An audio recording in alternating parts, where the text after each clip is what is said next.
พี่น้อง FC ว่าอยากเห็นเด้เนาะเมื่อวานนี้มีคนขำไปแล้วพอบ้านเพิ่นเอารถไทยข้ามไปแต่ว่าจักเพิ่นเฮ็ดวิธีใดดอกแต่ว่าไต่ทั้งสะพานนี่แหละ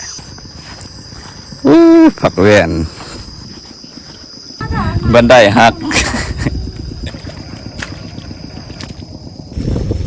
เสื่อมเลย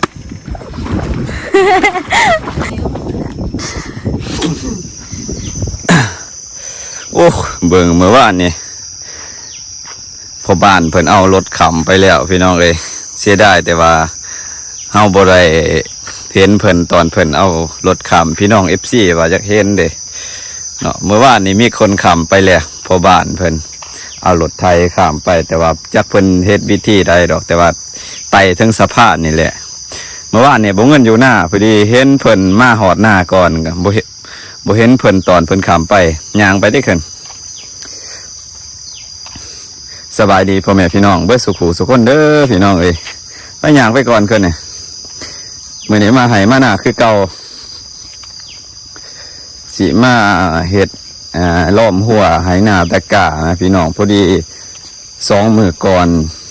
ข้วยเขาเจียบก้าเบิดเลยพี่น้องเอ้ยมื้อนี้ว่าสิเอาน้ำมักจับมาล้อมไว้ฝากข้วยเขาเนี่ยบาดเฮาเมื่อบ่ทันพี่น้องเอ้ยเฮาบ่ได้นอนหน้าอยู่บ้านตอนเช้าเมื่อบ่ทันก็มันสิเหยียบอีกนะ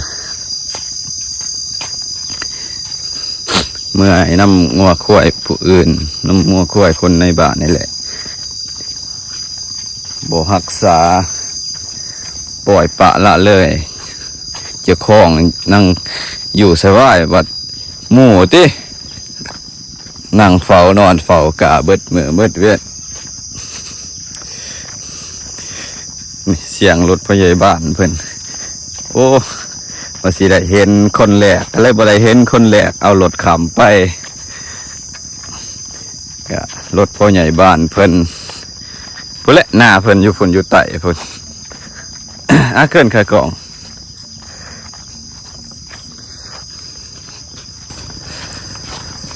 ผักแว่นหลายคักกานี่ผูเหย้าก็เหย้าเลยพี่น้องเลยผูตกก่อนนี่ผูทางผูเหย้าเลยดิกาเพิ่น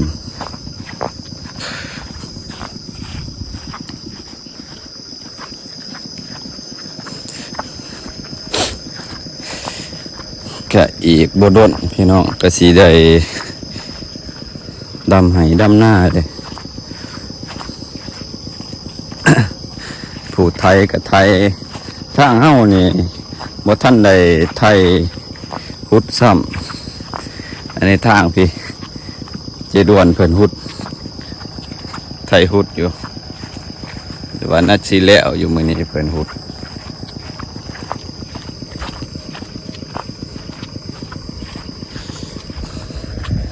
บรรยากาศอยู่ไหอยู่หน้ามื้อนี้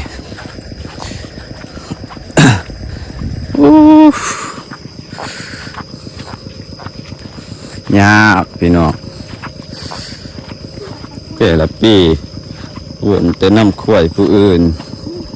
ที่เหยียบก็นี่อย่างเกินบ่งูบ่งูยังมันเป็นตัวแนวใด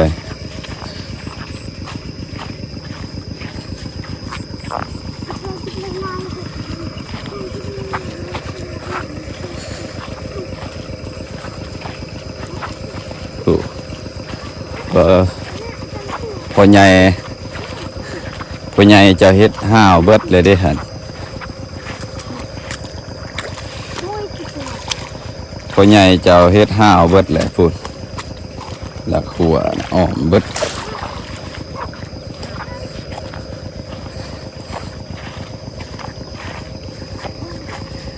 ทางนี้กับบ่ทันในไทย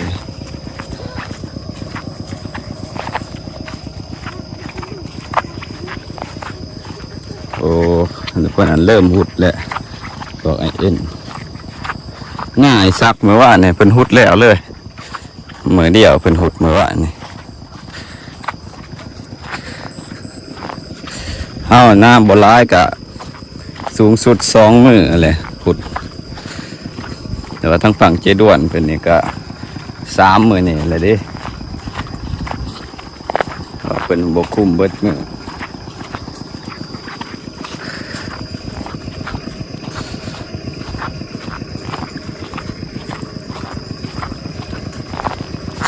รถปะไว้อยู่เฮือนนะบ่าวพี่น้องบ่ได้เอามาหอดพี่ดอกเพราะว่าบ่มีทางแล้วก็บ่มีทางบ่มีสะพานเนาะบ่คือทางเขตอื่นนี่รถเอามาหอดเที่ยงหน้าก็มีเลย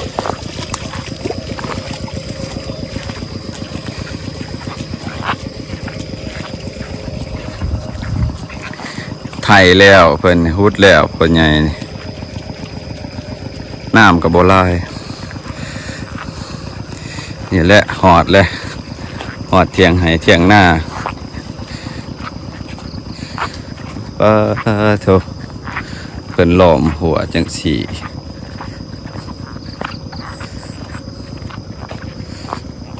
ยักบัดไถหน้าบัดนี้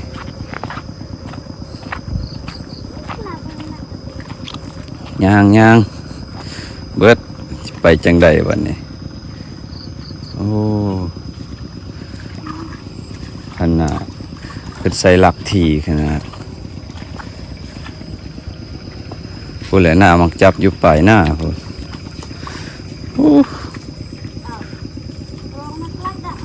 โอ้ยมันรุดแต่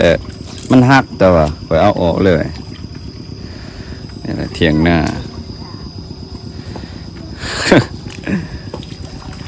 ขึ้นแน่นันแหละขึ้นได้ยุบติบบันไดหัก บันไดหักไว้เนี่ยเอาขากองเฮียได้ขึ้นเอา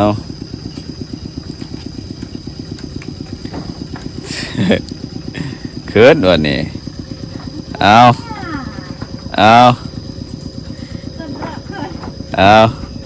โอ้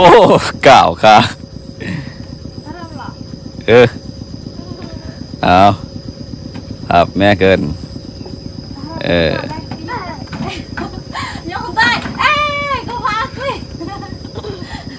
โอ้ยกกะแม่งอยู่ดอกโอ้เกือบง่ายลังอ่ะนั่นเกือบง่ายลังโอ้เกินเกือบง่ายลัง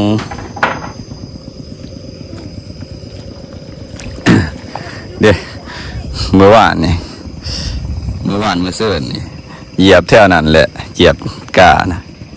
ในประเด็นละสิยังน้ำมักจับทางนี่แล้วก็สิอ้อมไปผุนเพียงนะก็บ่หอบบ่มีแล้วเจ้าว่านบ่ทัว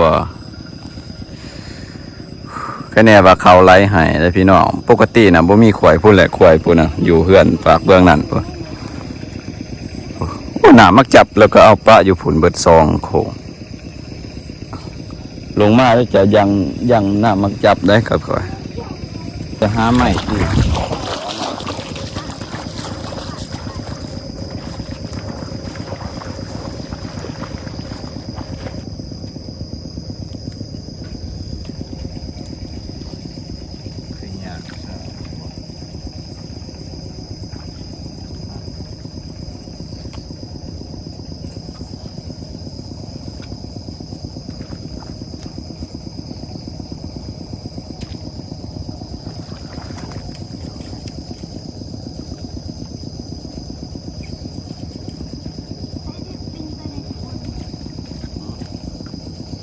ปิ้นแนวนั้น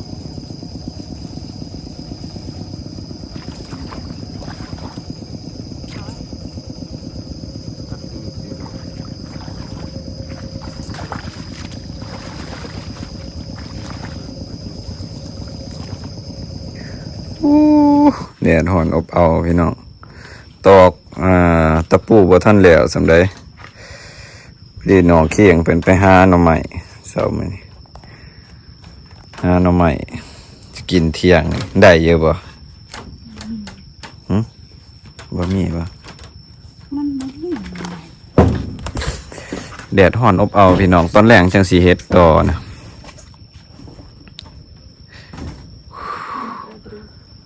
พอพอเฒ่ากับตะเคินเมื่อเลยผู้อื่นไทยฮุดเลยนะเอาในยังอีก3-4 มื้อว่าแหละจังสีฮุดอีหยังได้แต่หยังบอกว่านี่บ่ ไปปิ้งหน้าหยาเลยเอิ้นกันนะ แม่นบ่พี่น้องเคยกินอยู่บ่เด้พี่น้องมักว่าใส่หน่อไม้จ้ะนี่บ่ ใช่สิมีบ่ได้กินแล้วเนี่ยอยากแต่ได้บักม่วงปานนั้นบอกหมูดังไผ่ซะ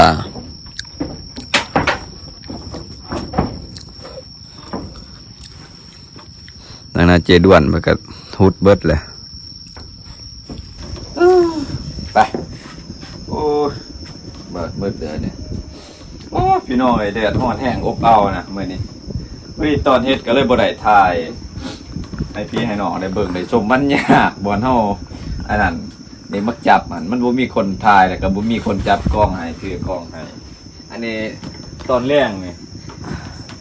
4 โมงแรงที่ลงไปตอกเล็กเติมเล็กตะปูเติม มุ้งดาวหดปีเฮ้ย ไฟสีลงได้ อันนี้เพิ่นมัดมือว่างนี่บ่แม่นหยังดอกพี่น้องเฮ็ดคันเฮาบ่เฮ็ดก็มันโพดหลาย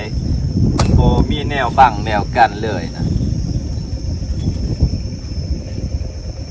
พวกเขาพะโลเขาคิดคบก็ตั้งเฮ็ดใส่อันนี้แบบว่ามีข้วยแล้วบ่รักษาปล่อยปะเลยใส่ข้วยมาเหยียบนี่เหยียบแล้วเทื่อนึงพี่น้องอันนี้ปดเทาดอกเฮ็ดแนวเนี่ยเพิ่นใส่ห้าวใหม่จังซี่มันสิเป็นแนวใดรอบแรก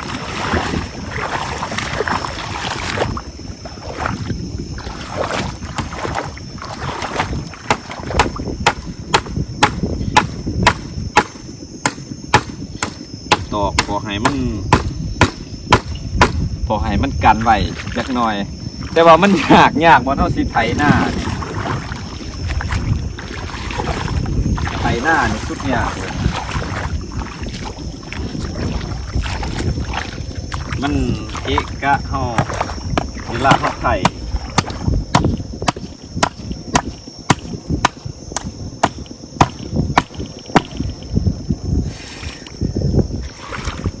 โอ้ยหัวตะปูนี่จะมาเป็นจังสิใส่ไว้อยู่บ่พี่กายนี่ค่อยได้เหยียบอยู่บ่กาเฮานี่บ่ได้เหยียบเนาะปีนี้เจ้าของข้วยนะผูกเป้นอนเซยปล่อยให้ข้วยนะกินหญ้าตามหน้าโมแล้วปล่อยให้ข้วยอันนี้เหยียบกาเนี่ยเหยียบเจ้าน่ะเหยียบเบื้องน่ะมันจะเฮ็ดไฟแหละพี่น้องแต่ให้มันคึ่งไว้ก่อนโบครึ่งลายกะพอให้มันบังแน่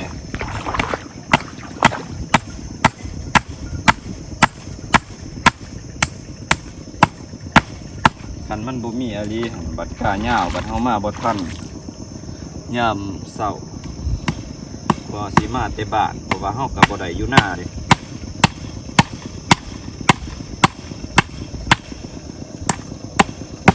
กว่าสิมาแต่บ้านนี่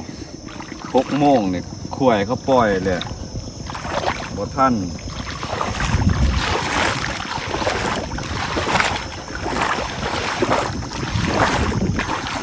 แม่เสริมดาว เสื่อมเลยจักสิเสื่อมเลยมืออื่นเขาสิไถหน้าเลยสิแป้งรถซื้อน้ำมันเครื่องมาใส่ไถหน้าเฮ็ดบาดเฮามาบ่ทันตอนเช้าอันเฮ็ดเสื้อไว้อันนี้ไม่อีหยังสิเอาไม้ตัวนี้ใส่บ่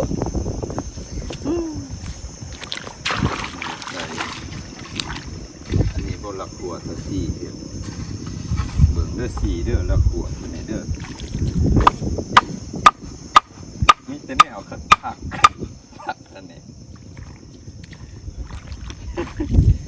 หลักตัวสี่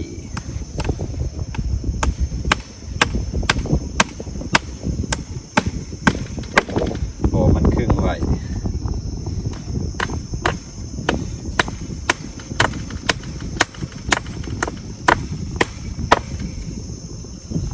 บัวให้มันอันนี้มันสีเขาอันนี้ก็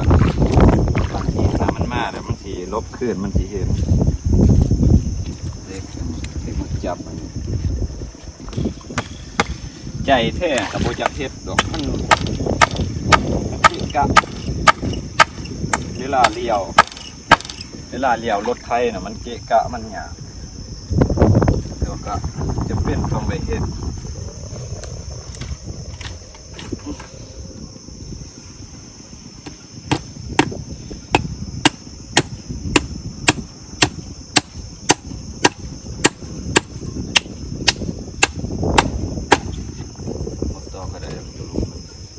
ปัดสิมางเนี่ย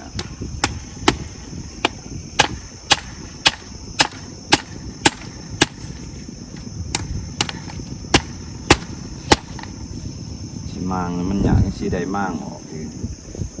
พอเป็นต่อมันเก่าเลย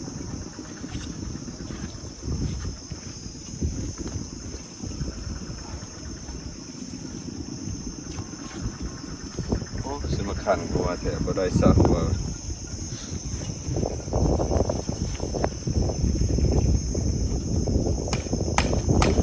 เบื้องหลักอันนี้ก็พอแล้ว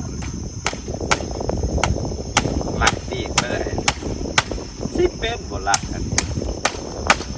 เบิ่งแม่สิรุดออกมาสิเหียจังยามใดเลยมีแต่แนวคักๆเด้อ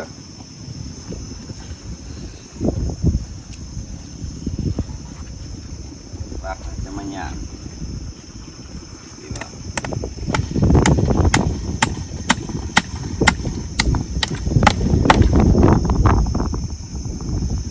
มันขึ้นเป็นโซ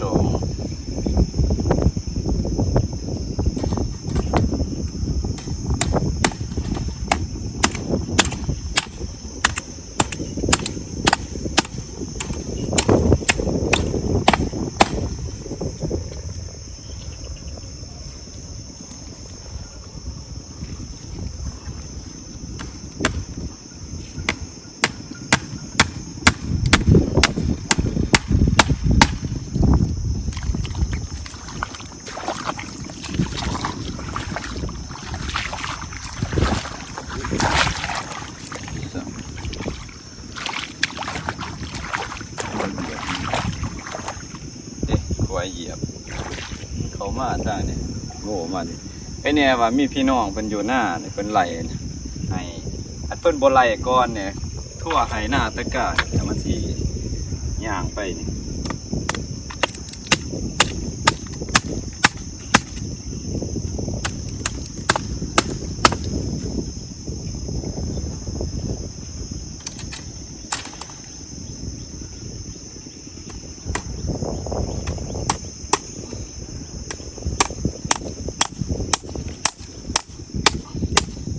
ไปเสียหญ้าส่วนอ่อยแต่มันนี่เจะพบไป ไม่จ้ะ ฮะ เดี๋ยวจ้ะ เข้าไป เขาบ่มีแห้ง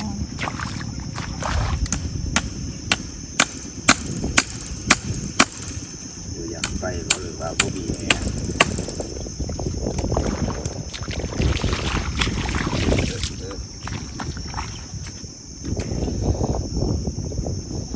เห็นผู้ได้เอาหลักแนวนี้มาทำ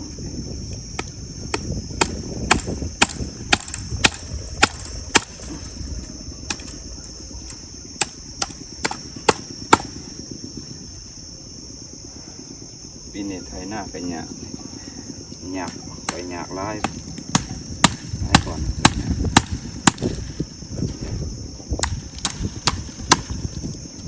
แต่มันเดือดขึ้นนี่ได้อยู่สิว่า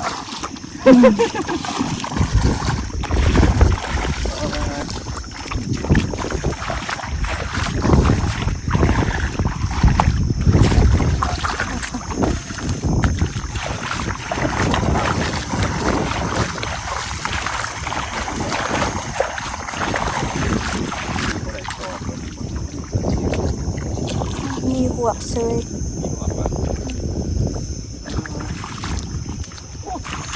เมื่อสะหัวอีกเล็กน้อยเรื่องนั้นเอาซ้ำนั่นบ่เฮ็ดต่อหรอกมันนั่นเกะกะเฮาไถหน้าบางเทื่อมือแรงต้นแรงมืออื่นคันบ่ต้นแรงสิไปซื้อน้ำมันเครื่องรถไถที่เอามาไถนี่มันน้ำเริ่มลดลงเริ่มบ่มีน้ำเพราะว่าให้นี่คันว่าเฮาบ่ปล่อยออกเลยหั่นนั้นมันยั่งอยู่พี่น้องแต่ว่าเฮาปล่อยออกเพราะว่าให้นาตะกร้าเฮาน่ะมันน้ำมันหลายแหละจ้ามันกำลังเฮาหวานใหม่ๆแล้วมันสิเปื่อยบริโกต่อดูมันจับอันบดไทยมืออื่นเพื่อ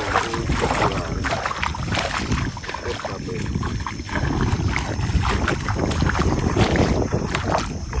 เพราะว่าที่กินยังแกงเนี่ยเขาทำชุดกระเด็น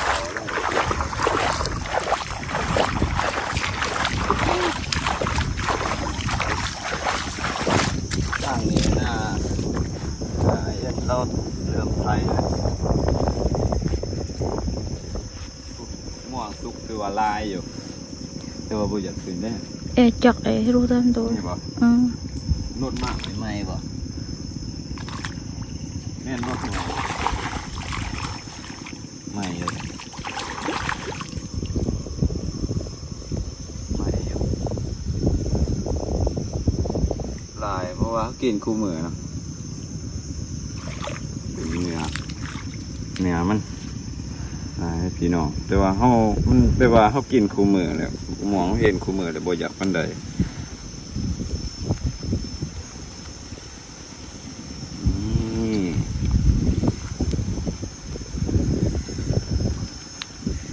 แซ่บๆเลย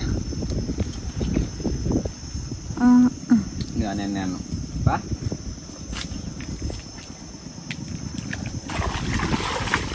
นี่ตัวน้อย น้อยเก็บให้เกิดคือหน่วยหมกบกน้อยแน่นี่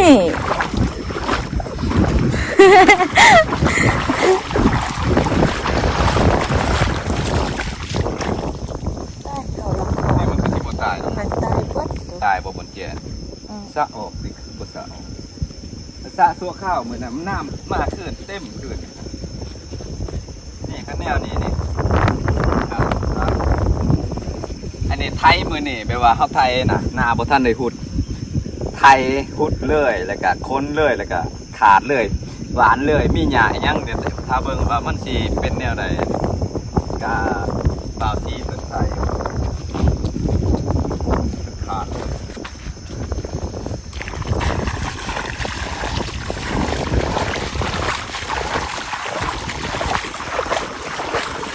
ทางมีเมนบริเฮ็ดแต่เบื้องนั่นแล้วก็เบื้องนั้นเฮ็ดทรงเบื้อง เขาเฮ็ดบ่ฮอกเนาะเพราะว่ากล้วยมันมาทางนี้เด้โอ้ยแม่นหมวกกูได้ เอาอันนั้นเด้เอาเล็กตะปูขึ้นมาเนี่ยแม่นหมวกใช่บ่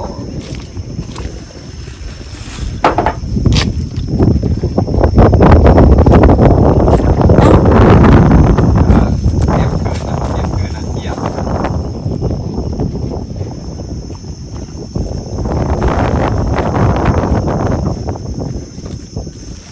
ว่าสิบ่เก็บคืนเหยียบเลยเหยียบบ่แห้งบ่ได้เฮ็ดหน้าหรอกเหยียบเลย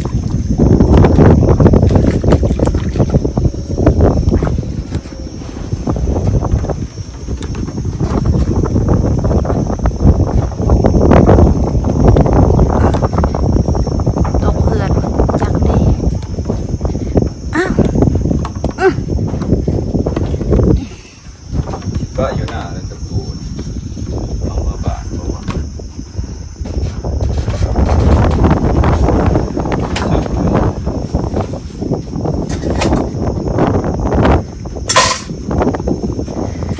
ตะปูเมียนไว้ในหม้อเป็นอยู่เป็นยังไงบ้าง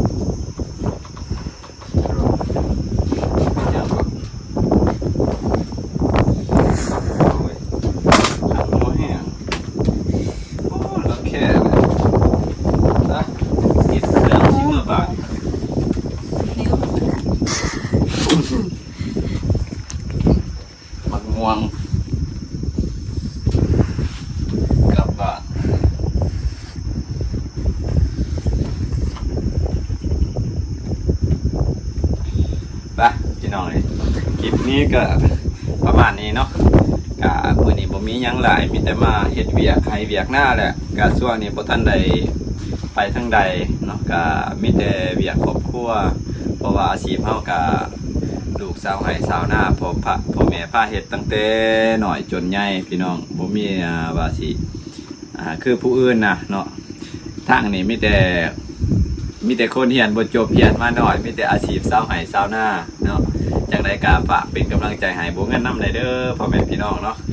ก็ขอบคุณขอบใจหลายๆพ่อแม่พี่น้องเบิดสุขุสุขคนที่เข้ามา